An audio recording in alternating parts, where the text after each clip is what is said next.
Weavers నమస్కారము. ఎలా ఉన్నారు? అందరూ బాగున్నారా? ఈరోజు నేను మటన్ వెజిటేబుల్స్ వేసి దాల్చా చేస్తున్నానమ్మా పప్పులో. ఇదిగో నేను 1 గంట అయింది నానబెట్టినాను. 1 కిలో 700 గ్రామ్స్ ఏమో కందిపప్పు, 200 గ్రామ్స్ ఏమో శనగపప్పు తీసుకొని బాయిల్ చేసి అందులో కొంచెం పసుపు నూనె వేసి బాయిల్ చేసి పెట్టుకున్నానమ్మా. ఇదిగో చూడమ్మా, 1 kg మటన్ తీసుకున్నాను. ఇదిగో స్టవ్ మీద పెడుతున్నాను.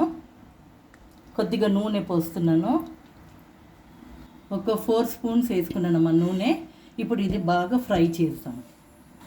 1 కిలో ఆలుగడ్డ వేస్తున్నానమ్మా. ఇప్పుడు సాజీరా వేస్తున్నానమ్మా. లవంగ వేస్తున్నాను. 2 వేస్తున్నాను పట్ట. ఇదిగో ఇలాచి ఒక 10 వేస్తున్నానమ్మా.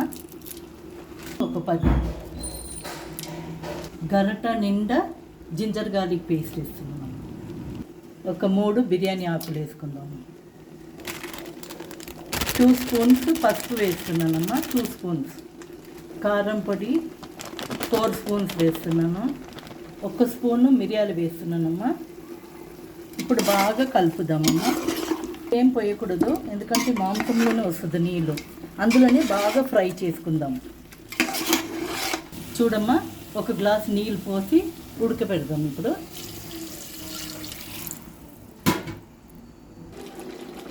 ఇగమ్మా, ఇప్పుడు 50% ఉడికిందమ్మా ఆలుగడ్డ ఇంకా మటన్. ఇప్పుడు నేను 300 గ్రామ్స్ గోకరకాయ తీసుకున్నాను. 300 గ్రామ్స్ చిక్కుడుకాయ తీసుకున్నాను. ఇలా పొడుగ్గా ఇట్లా కట్ చేసి పెట్టుకున్నాను. ఇదిగో గోకరకాయ, చిక్కుడుకాయ ఇగో ఇలా. ఓకే, ఇప్పుడు వేస్తున్నాను. ఒక 6 టమాటాలు పెద్ద టమాటాలు వేస్తున్నాను. అంతా ఉప్పు వేసుకుందామమ్మా. ధనియాల పౌడర్ వేసుకుందాము. ఒక 8 స్పూన్స్ వేసుకుందామమ్మా. ఒక 10 పచ్చిమిరపకాయలు ఇట్లా మధ్యలో స్లిప్ చేసి వేసేస్తున్నాను అట్లనే. ఇక పుదీనా, కొద్దిగా కొత్తిమీర, 1 ఉల్లిగడ్డమ్మ, పెద్దది 1 ఉల్లిగడ్డ తీసుకున్నాను. ఇప్పుడు బాగా కలిపి మళ్ళీ మూత మూసేసి లాస్ట్లో మనము బ్రింజాల్ వేసుకుందాము. చూడమ్మా, 1 కిలో వంకాయ వేస్తున్నాను. ఒక 5 మినిట్స్ చేద్దాము. తర్వాత పప్పు వేసుకుందాం ఇందులో. ఇప్పుడు ఉడకపెట్టిన పప్పు వేసుకుందామమ్మ. రుబ్బి పెట్టుకున్నాను. ఇదిగో ఇప్పుడు పప్పు వేసుకుందాం. ఇదిగమ్మా, చింతపండు 250 గ్రామ్స్ అంతా ఇది చేసి జ్యూస్ తీసి పెట్టుకున్నాను. చింతపండు కూడా పోసేద్దాం ఇందులో. ఇదిగమ్మా, ఓకేనా? నాకు కాడలతో వేయాలి. ఇప్పుడు వేయాలి. ఎప్పుడు దాల్చాకి ఇప్పుడు వేయాలి. ఓకేనా? ఇప్పుడు ఉప్పు అంతా సరిగుందా చూడాలి. మంచిగా అన్ని కూరగాయలు అన్నీ ఉడికిందా, మటన్ ఉడికిందా చూడాలి. ఓకేనా? ఇప్పుడు మంచి బాయిల్ కావాలమ్మా. అప్పుడు మనము సాంబార్ పౌడర్ వేసుకుందాం.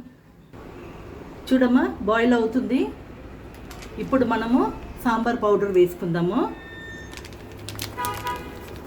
5 స్పూన్స్ సాంబార్ పౌడర్ వేసుకుందాము. అతనే ఉండాలమ్మా, ఎందుకంటే అడుగు పట్టుకుంటుంది. ఇప్పుడు ఉప్పు కారము అన్నీ సరిగా ఉందా చూసుకోండి. మీకు ఇంకా స్పైసెస్ కావాలంటే ఇప్పుడే వేసుకోవాలి, ఎందుకంటే బాయిల్ అవుతుంది కదా. నాకు ఇప్పుడు ఉప్పు అంతా సరిగా ఉందమ్మా. ఇది మంచి బాయిల్ కానీ పక్కన స్టవ్లో తాలింపుకి పెట్టుకుందాం. నూనె పోస్తున్నాను కడాయిలో తాలింపు కోసము. టీ కప్పు నిండా పోస్తున్నాను. నూనె వేడైందమ్మా. 3 బగారాకు వేసుకుందాము. 2 వెల్లుల్లి కచ్చపక్క దంచి వేసుకుంటున్నానమ్మా. 2 స్పూన్స్ మెంతులు, 3 స్పూన్ జీలకర్ర, ఆవాలు 3 స్పూన్, ఉల్లిగడ్డమ్మ, 15 ఎండుమిరపకాయలమ్మ, 2 స్పూన్ ఇంగువ వేసుకుందామమ్మా. కరివేపాకు వేసుకుందామమ్మా. 1 కట్ట కరివేపాకు. చూడమ్మా, ఇప్పుడు తాలింపు పోసేసుకున్నాను. అయిపోయిందమ్మా. ఇది నచ్చితే లైక్ చేయండి, షేర్ చేయండి, సబ్స్క్రైబ్ చేయండి. ఓకేనా? బాయ్.